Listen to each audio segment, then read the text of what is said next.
హాయిగా ఉంది.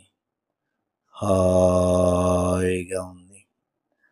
హాయిగా అమ్మ ఒడిలో ఉన్నంత ఆనందంగా ఉంది. హాయిగా ఉంది. మీ శరీరంలోని ప్రతి ఒక్క అవయవంతోని మీరు మాట్లాడండి.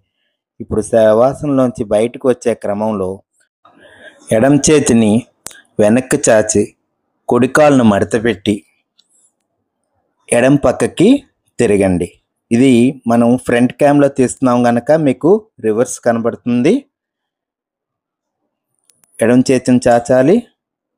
కుడి కాలును మడతపెట్టి చక్కగా పడుకోండి. ఈ ఆసనంలో కూడా ఇలా భంగిమలో కూడా చక్కగా మీకు రిలాక్సేషన్ ఇస్తుంది. అలాగే కుడి చేతి సహాయంతో చక్కగా ఎడమ చేతిని దగ్గరికి తీసుకుంటూ లేచి కూర్చుంటారు. ఇది విధానం. ఈ విధానంలో ఎప్పుడు కూడాను ఎడమ చేతిని చాచి కుడి కాలును మడతపెట్టి ఎడమ పక్కకి తిరిగి లేచి